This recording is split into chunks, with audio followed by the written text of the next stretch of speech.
Buenas tardes. En este mi tercer microvideo hablaremos del análisis bivariado, haciendo énfasis en el uso de la Q de Cochrane. Recordando que las pruebas de análisis bivariado son utilizadas para la comparación de tres o más medidas. En este caso pueden ser variables dicotómicas, variables politómicas, ordinales o numéricas. Hablando específicamente de la Q de Cochrane, esta se utiliza cuando nuestra variable de estudio es dicotómica o politómica y la vamos a comparar en tres o más ocasiones. Utilizaremos para llevar a cabo este análisis la lógica de las pruebas de hipótesis, donde recordaremos que esta es una forma ordenada para hacer una inferencia estadística, es decir, que los datos muestrales que tenemos, ver si los podemos interpolar a una población de origen o a una población blanco.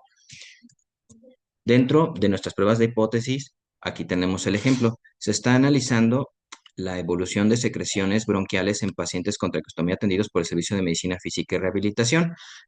Punto número uno es realizar una pregunta de investigación, plantearla con el concepto de diferencias, donde vamos a estar hablando de forma implícita el realizar pruebas estadísticas con una prueba a dos colas, donde no importa si las diferencias son mayores o menores que. Como vemos, nuestra pregunta es, ¿existen diferencias de las secreciones bronquiales en pacientes con traqueostomía atendidos por el Servicio de Medicina Física y Rehabilitación? Recordemos que ese PCS nos realiza pruebas estadísticas a dos colas, por lo tanto, solamente nos va a entregar un solo valor de P. En este caso, debemos de interpretarlo con sentido común para saber lo que estamos analizando, ya que podríamos llegar a pensar que de forma común, las secreciones bronquiales deberían de ir disminuyendo conforme se van tratando, es decir, no deberían de aumentar. Como vemos en nuestro ejemplo, hablamos de una presencia o ausencia, es decir, de una variable dicotómica. En el punto número 2 vamos a realizar nuestra hipótesis. Copiamos tal cual la pregunta de investigación para crear la hipótesis alterna y la hipótesis esta, la alterna, sería la hipótesis del investigador. Y lo mismo realizamos para esta hipótesis del investigador, es la que nos da el sustento de la suposición científica de lo que se quiere comprobar o no. Y por su parte, la hipótesis nula, que sería lo negativo, que no existen diferencias, esta se coloca en primer lugar. Esta hipótesis en el estudio de la lógica de las pruebas de hipótesis es la que se acepta o rechaza, la hipótesis nula. En nuestro punto número 3 vamos a establecer el nivel de significancia, también conocido como valor alfa. Este valor de significancia, nuestro p-valor, es un valor convencional, ¿sí? Va del 5%, es decir, el 0,05. No hay ninguna regla para que sea un alfa mayor o menor del 5%. Este es aceptado en la mayoría de los estudios que lo llegan a utilizar. Los únicos estudios donde no se utilizan son aquellos que tienen un rigor mayor o más estricto, como la elaboración de vacunas o la elaboración de medicamentos, donde este valor baja al 1%, es decir, del 0,01%. Posteriormente, siguiendo con nuestras pruebas de hipótesis, hablamos del estudio o prueba que vamos a utilizar, que como vimos en nuestra Q de Cochrane. En esta Q de Cochrane es importante establecer el código con el cual vamos a trabajar, donde la presencia del evento lleva el código 1, es decir, lo que se va a analizar, y la ausencia del evento contiene el código 0. Tiene como características principales esta Q de Cochrane que compara una variable dicotómica o una variable politómica, debiendo de tener un código 1 para la categoría de estudio, y que la prueba analiza siempre el código más grande. Nos vamos ya a SPSS. Aquí vemos que contamos con una variable, la cual ha sido medida en tres ocasiones y se tienen un total de 14 registros.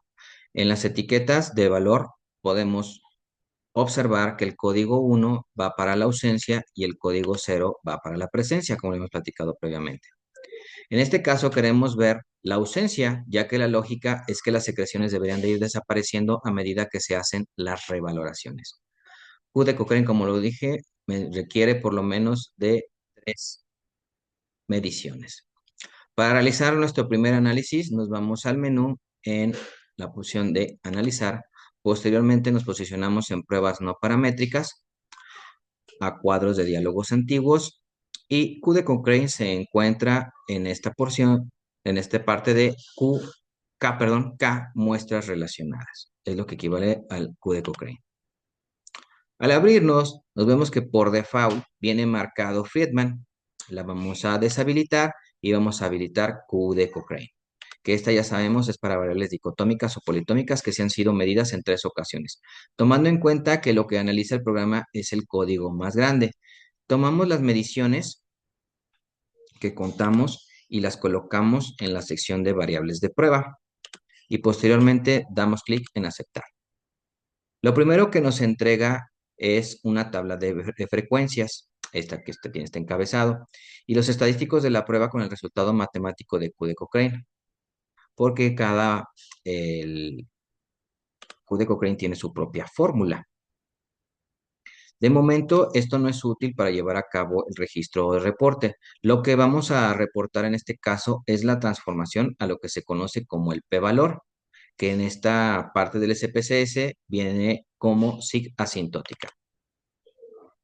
Entonces, este es nuestro p-valor. Lo copiamos y lo vamos a llevar a nuestras pruebas de hipótesis en el punto número 5, que es donde nos encontrábamos, para el valor de P.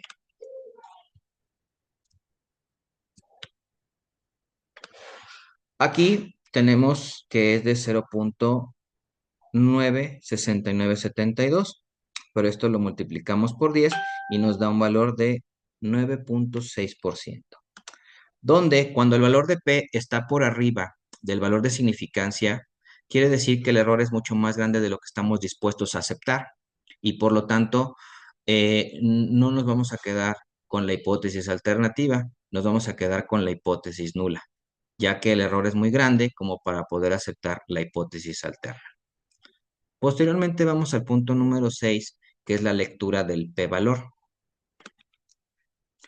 En esta lectura del p-valor vemos que con una probabilidad del 9.6%, pues al quedarnos con la hipótesis nula, no existen diferencias de las secreciones bronquiales en pacientes con traqueostomía, que son atendidos por el Servicio de Medicina Física y Rehabilitación.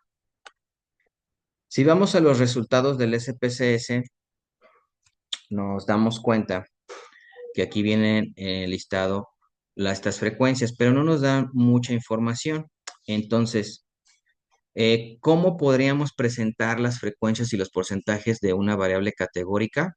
Bueno, aquí hacemos un pequeño repaso, nos vamos al menú nuevamente, colocamos en la parte de analizar, posteriormente tomamos lo que son los estadísticos descriptivos y la parte, el submenú de frecuencias, que es el menú para frecuencias absolutas, frecuencias relativas, para variables categóricas. Damos clic aquí. Vamos a llevar las 3 mediciones que tenemos al apartado de variables. Como vemos, ya está marcado por default mostrar las tablas de frecuencias y vamos a dar a aceptar. Nos va a mostrar frecuencias y porcentajes para las categorías que se encuentran ahí presentes. Esto en tantas tablas como mediciones tengamos. Hablamos de que tenemos únicamente 3 mediciones, pues nos vienen solamente 3 tablas. Se van a presentar los valores absolutos. No vamos a utilizar ni porcentajes válidos ni porcentajes acumulados, ya que en este caso no tenemos valores perdidos. Estos los copiamos y los presentamos en las frecuencias absolutas y porcentajes en las variables categóricas para crear una tabla, que es la parte que tenemos aquí, donde vemos las secreciones bronquiales. Colocamos de forma en cada una de las mediciones la frecuencia y los porcentajes.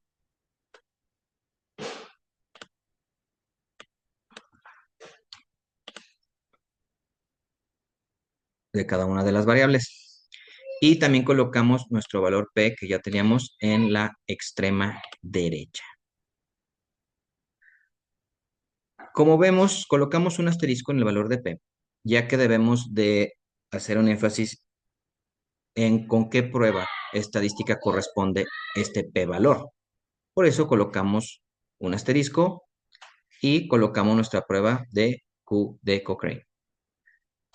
Descriptivamente, vemos que sí existe una disminución en la presencia de secreciones, ya que al inicio eran 6, posteriormente bajaron a 5 y en el último son 3. Y la ausencia fue aumentando, subió de 8 a 9 a 96.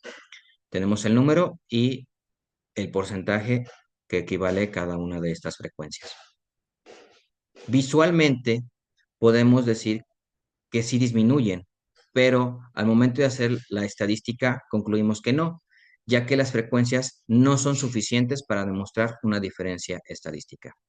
Por lo tanto, en el último apartado, que es nuestra decisión, tendremos que colocar de forma escrita esta decisión en la redacción que tomemos, empleando las características o los resultados tanto matemáticos como lógicos con los cuales contamos.